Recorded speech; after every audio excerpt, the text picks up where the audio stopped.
50.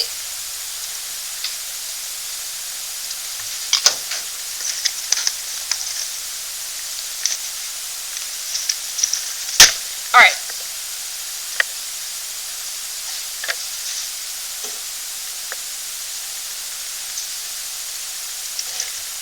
All right, so 50 said I have 3 times the square root of 2 over the square root of 9b. Well, technically 9 is a perfect square. So there is 2 different ways that I could do this. I could split this and go ahead and do the square root of 9. All right, and then deal with the square root of b after that. Or I can simply just multiply by the square root of 9b right away. How many of you guys just simply multiplied by the square root of 9b? All right, so we're going to do that. So if I multiply by the square root of 9b in my numerator and in my denominator. You're taking notes on this in case you had troubles with this. All right, from here, you can either recognize that you have the square root of 81b squared, or you can see this as the square root of 9b squared. Those two are the same thing. All right, so whichever way makes more sense to you, do it that way. All right, in my numerator, I have 3 times the square root of 2 times the square root of 9 times the square root of b. I just split all that up. All right, well, whichever one you saw with our denominator, the square root of 81 is 9, the square root of b squared is simply b. Or square root, when you square the square root, they undo each other, and I'm just simply left with a 9b. However you see it, they're both the same thing. All right, so then I have 3 times, well, the square root of 9 is 3, and then 2 and b are not perfect squares, and they don't have perfect square factors. So I'm just going to throw them under the same square root symbol. All right, well, I can divide out common factors between these. These simply cancel each other out completely. So my final answer is going to be the square root of 2b over b. Does that help you? Okay. What else can I do for you guys? Serena? Yep, let's take a look at 46. 46 said I have the square root of 3 over the square root of 7x. All right, Serena, what am I going to multiply the numerator and the denominator by? Excellent. So I'm going to multiply by the square root of 7x. All right, when I do that, in my numerator, well, the 3 and the 7, neither one of them have perfect square factors, so I'm just going to multiply them together. So I have the square root of 21x in my numerator, and I have the square root of 49x squared in my denominator. Well, the square root of 49 is 7, the square root of x squared is x, and 21 does not have a perfect square factor, and is not a perfect square, so I'm just going to leave it as the square root of 21x. What else can I do for you guys? Yeah? I just have a question. So, for these on our test, are we going to have like a story problem? No, you will not have story problems for these. The only story problem that I would possibly give you in this would be like a Pythagorean theorem problem. But that would simply be, simplifying a radical, not multiplying. Chris, sit up. All right, get your notes out. Let's practice some of these.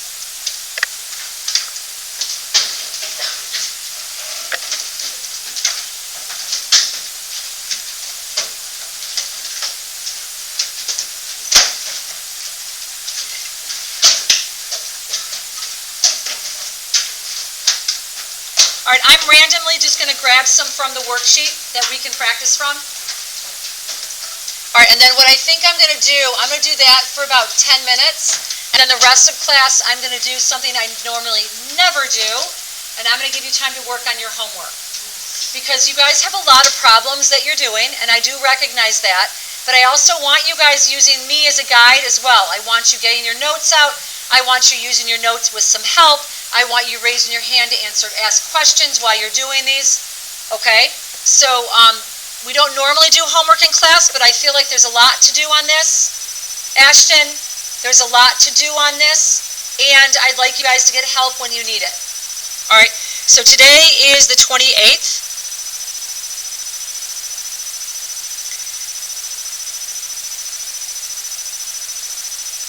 So we've been talking about simplifying radicals.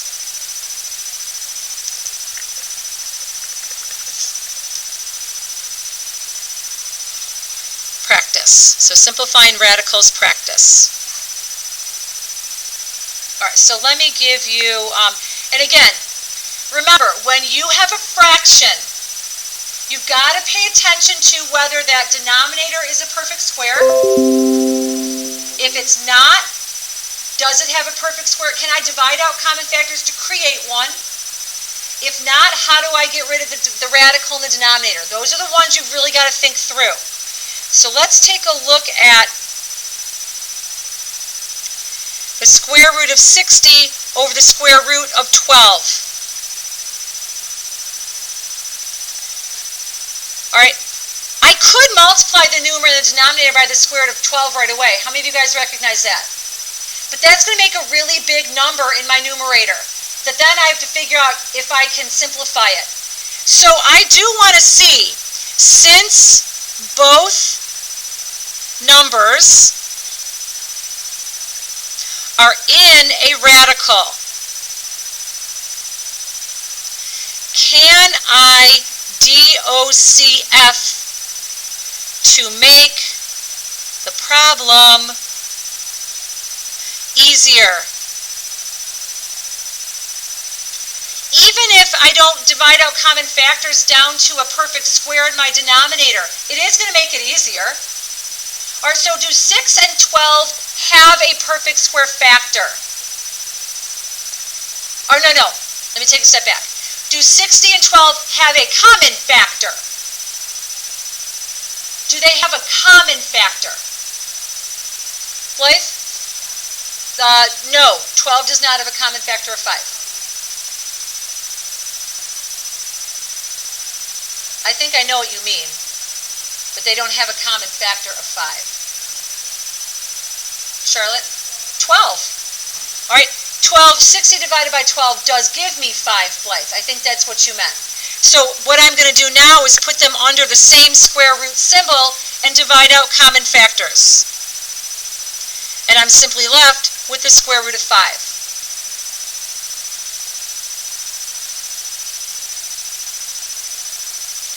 All right, all of you do this one. 4 divided by the square root of 20. Go ahead and simplify that.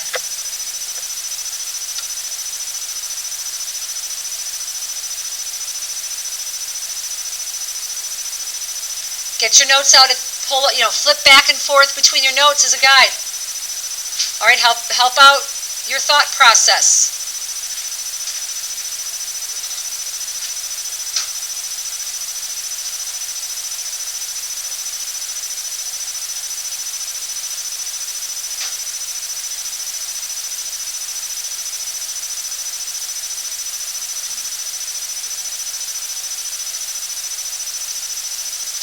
Talk to people by you. If you're still struggling, have someone help you. Talk it through. Remember, we need to get rid of the radical in the denominator. That is our ultimate goal. And whatever's in the numerator is simplified.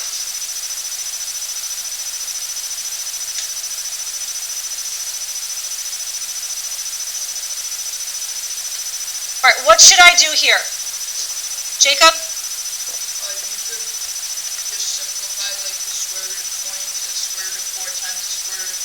Excellent, so I'm going to go ahead and do that. If you didn't do it this way, don't change your work, because there's another way you could do it. All right, so I have 4 over the square root of 4 times the square root of 5. If I did that, Jacob, now what do I do? You get 4 over the square root of 2, or just 2 times the square root of 5. Excellent. And then you can, DOCF the 2 and the 4. You get 2 over the square root of 5. Excellent. How many of you guys thought to do it that way? Awesome. What's another way I could have done it? What's another way I could have done this work? Serena? No. I cannot DOCF between the 4 and the 20. Why can't I divide out common factors between the 4 and the 20? Matthew? Correct. 20 is in a radical and 4 isn't, so I can't. All right, so if I don't start the way Jacob did by simplifying the square root of 20, how else could I have started this? Ashton? Excellent. I could multiply by the square root of 20 on both sides. How many of you guys thought to do that? Awesome.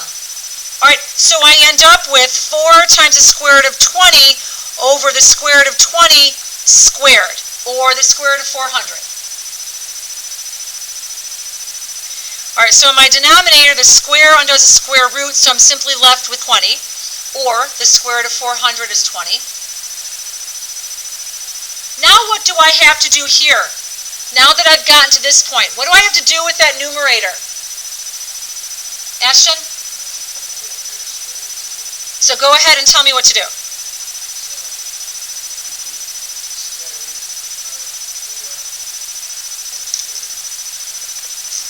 Not of 20. So this says 4 times the square root of 20. So I have 4 times the square root of 4 times, pardon me? Times the square root of 5, right? So what is the square root of 4? So I have 4 times 2 times the square root of 5, right? Over 20. I am going to divide out common factors here. All right, so hang on a second. We're not done on that one. By the way, it just occurred to me that we're not done, so we need to finish that. So give me 1 second in finishing it. So now I can divide out a common factor of 4 in my numerator and 4 in my denominator. So I'm left with 2 times the square root of 5 over 5. That should be my final answer. Why is this not done? Why am I not done here? Charlotte? I have a radical in the denominator. Colin, how do I get rid of that radical in the denominator? Yep. I'm going to multiply that radical in the numerator and the denominator by the square root of 5. All right, so I made the mistake of stopping. All right, that was not finished. So my numerator, I have the square root, 2 times the square root of 5 over the square root of 25, which gives me 2 times the square root of 5 over 5. So Jacob, you got to keep going. That was my mistake for not making sure that you did that. What do you guys think? You guys cool with that? All right. How about this one, and then I'll let you guys start working.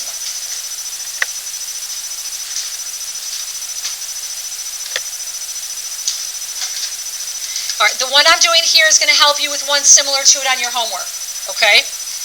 If I have in parentheses 5 times the square root of 5 squared.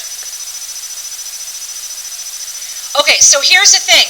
Do you guys remember the distributive property of powers? We did this last year. Distributive property of powers. How many of you guys remember that?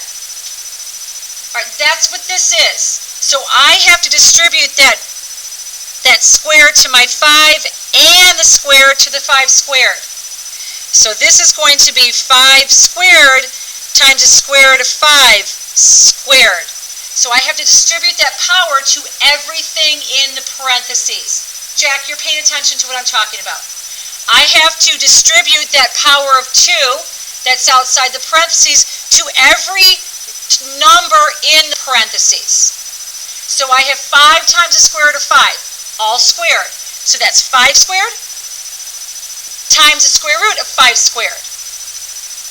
What's 5 squared? Nick? 25 times, what's the square root of 5 squared? What's the square root of 5 squared? Matthew? 5. Remember, a square undoes a square root. So this is simply 25 times 5, which gives me 125. You guys will have one like that in the last row in your homework. It's something similar to that. Questions on that one? Nick? Are you okay with that? All right, get your homework spiral out. You may start working on your homework. If you have any questions, please ask me. Do not put your note spiral away. You're going to need your note spiral to help you as a guide, please.